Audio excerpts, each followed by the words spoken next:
उपस्थित तमाम हमारे मीडिया के सम्मानित साथियों का हार्दिक स्वागत है। आज झारखंड प्रदेश कांग्रेस विधायक दल के नेता प्रदीप यादव ने रविवार को एक संवाददाता सम्मेलन कर लोकसभा सांसद निशिकांत दुबे के सुप्रीम कोर्ट और सीजीआई पर आपत्तिजनक टिप्पणी मामले पर निशिकांत दुबे का कड़ी आलोचना की है। उन्होंने कहा कि लोकसभा सांसद निशिकांत दुबे के इस बयान का राष्ट्रीय कांग्रेस पार्टी घोर निंदा करती है और उनके बयान को असंवैधानिक और भड़काऊ मानते हुए गहरी चिंता प्रकट करते हैं। साथ ही हमारे लोकतंत्र के मूल स्तंभ पर सीधा प्रहार है और न्यायपालिका को डराने धमकाने वाला बयान है। कांग्रेस पार्टी संविधान की रक्षा करने के लिए कटिबद्ध है और इसको लेकर पार्टी सड़क पर उतरेगी। साथ ही यह बयान कोर्ट की अवमानना है, जिसको लेकर जरूरत पड़ी तो मेरे जैसे व्यक्ति न्यायालय में भी जा सकते हैं। उपस्थित तमाम हमारे मीडिया के सम्मानित साथियों का हार्दिक स्वागत है। आज हमारे कांग्रेस विधायक दल के नेता माननीय श्री प्रदीप यादव जी सुप्रीम कोर्ट के संबंध में और माननीय न्यायाधीश के संबंध में जो आपत्तिजनक असंवैधानिक टिप्पणियां की है माननीय सांसद दुबे जी के द्वारा, उस पर विस्तार से ये अपना वक्तव्य देंगे। मैं आप लोगों को ये बता देना हूं कि आगामी 24 तारीख को झारखंड प्रदेश कांग्रेस कार्यकारिणी समिति की बैठक होगी, जिसमें हमारे माननीय प्रभारी श्री के राजीव जी उपस्थित होंगे और उस बैठक में 26 दिसंबर 1924 को बेलगावी में जो एक्सटेंडेड कार्य समिति की बैठक हुई थी और 9 तारीख को अहमदाबाद में एआईसीसी की बैठक हुई थी।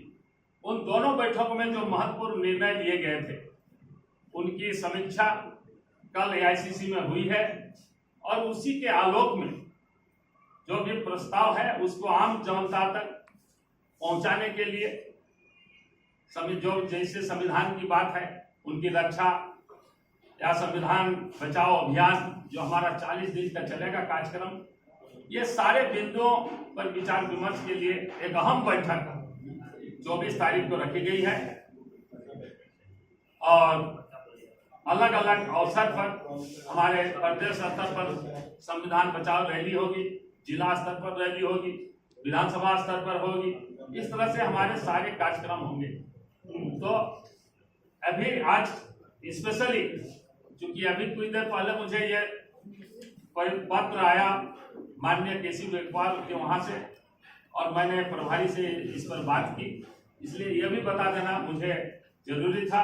अब हमारे नेता सीएलपी का परिचायक है और उनके लफुआगिरी का परिचायक है, इससे ज्यादा कुछ नहीं है। सबको पता है कि आर्टिकल 13 ये संविधान की धारा 13 सुप्रीम कोर्ट को इजाजत देती है कि जो संविधान के मूल भावनाओं के विपरीत कोई कानून बनेगा तो उसकी समीक्षा कर सकते हैं। और केवल धारा 13 ही नहीं,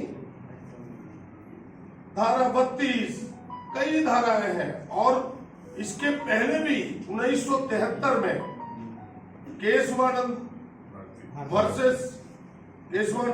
वर्सेस केरल स्टेट जो सबसे बड़े खंडपीठ 13 जजों का था, उनके वर्डिक्ट आ चुके हैं कि भाई ऐसे कानून जो मूल भावना को ठेस पहुंचाता हो, उसकी परिधि से बाहर जाता हो, सुप्रीम कोर्ट को उसकी समीक्षा का अधिकार है।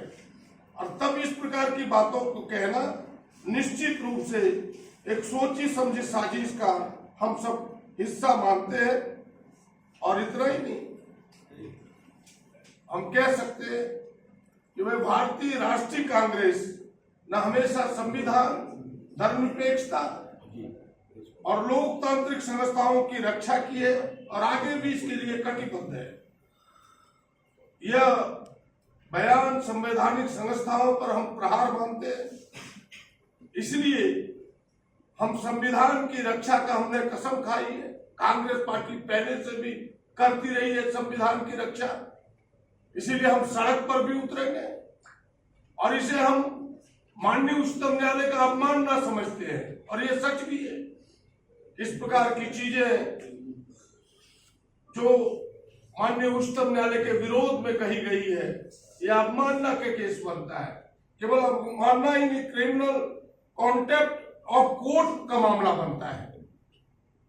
ऐसे में से अगर जरूरत पड़ी तो मेरे जैसे व्यक्ति को न्यायालय जाने में भी संकोच नहीं होगा, ये पार्टी का मानना है।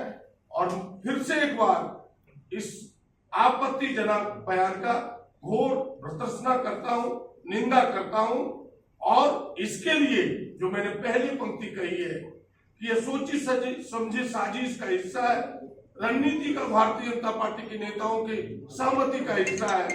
स्वयं भाजपा के नेता को इसके लिए माफी मांगना चाहिए, प्रधानमंत्री को माफी मांगना चाहिए और केवल पल्लू झाड़ने से नहीं होगा, ऐसे सांसद को बर्खास्त करे, तब जानेंगे कि भारतीय जनता पार्टी इस साजिश में नहीं है, वरना भारतीय जनता पार्टी की मिली भगत समझी जाएगी। आप सबका स्वागत करता हूं। आप सबने सुना होगा भारतीय जनता पार्टी के सांसद निशिकांत दुबे जी ने कल जिस प्रकार माननीय उच्चतम न्यायालय के विरोध में और माननीय उच्चतम न्यायालय के न्यायमूर्ति श्री राजीव खन्ना के विरोध में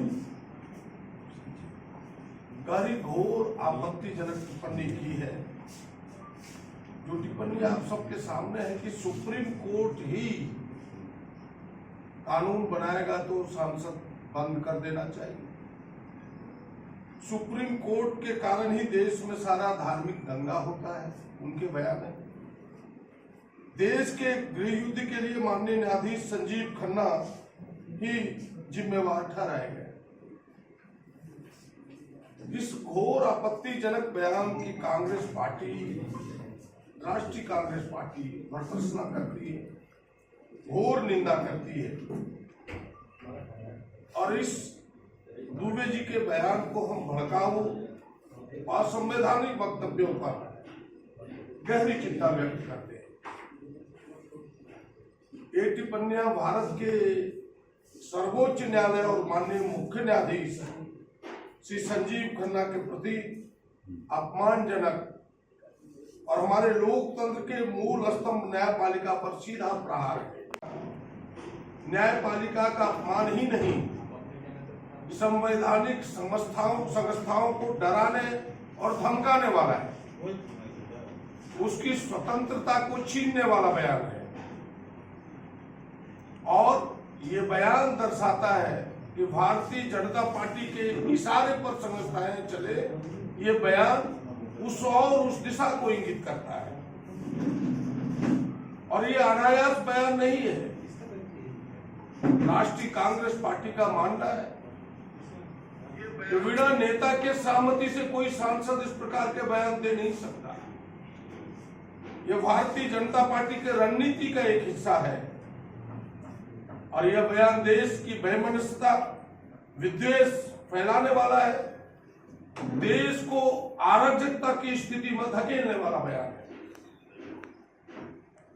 इसीलिए इतने बड़े बयान से केवल दरकिनार कर लेना पार्टी को कि नहीं, हमें इस बयान से कोई लेना देना नहीं है। हमें लगता है कि केवल अपना पल्लू झाड़ना है भारतीय जनता पार्टी का। हमारा मानना है, हमारी पार्टी का मानना है, राष्ट्रीय कांग्रेस पार्टी का मानना है कि भारतीय जनता पार्टी की एक रणनीति का हिस्सा है और इस प्रकार कहना सांसद दुबे का कि सुप्रीम कोर्ट को अधिकार नहीं है लोकसभा के द्वारा, सांसद के द्वारा बनाए गए कानून की समीक्षा करने का, हमें लगता है कि उनके अल्प ज्ञान का परिचायक है उस बात को कि भाई यह जो बयान है केवल एक सांसद भारतीय जनता पार्टी का नहीं है। यह बयान उनके नेताओं के सहमति का, उनके साजिश, उनके रणनीति का हिस्सा है कि भाई संवैधानिक संस्थाओं को कमजोर करो, उस पर प्रहार करो, ताकि उनके इशारे पर संवैधानिक संस्थाएं चल सके। और फिर से मैं कह रहा हूं, इस बयान पर अगर सच में भारतीय जनता पार्टी अलग है तो उन्हें बर्खास्त करे। ये अपमानना का मामला बनता है और जरूरत पड़ी तो मेरे जैसा व्यक्ति कोर्ट के दरवाजे को भी खटखटाएगा। होगा भाई उनके जो बयान थे उन्होंने बाद में इन बातों का खंडन भी किया है और बातों को सामने रखा भी है। हमें लगता है कि अब उस बात में बहुत आप नहीं दे सकते, उन चीजों को उन्होंने सामने आकर के फेस भी किया है। क्या ऐसे मंत्री को बर्खास्त नहीं करना चाहिए जो शरीयत की बात संविधान से ऊपर समझता हूँ? ऊपर तो उन्होंने नहीं समझा है, उन्होंने तो कहा कि हम साथ में हैं संविधान का, ऊपर नहीं समझा है। कुछ बातें थी जिनको उन्होंने फिर बात में खंडन किया है। मुसलमान सब्र में है, कब्र में नहीं है, मारकाट हो जाएगा, उन बयानों को किस रूप में देखते हैं? ये मामला खत्म हो गया। कैसे खत्म हो गया? खत्म हो गया? आपके कहने से खत्म हो जाएगा? आप जो आपके लिए जो सब्जेक्ट के लिए आज हमने पीसी किया है, अगर उस सब्जेक्ट के अंदर कोई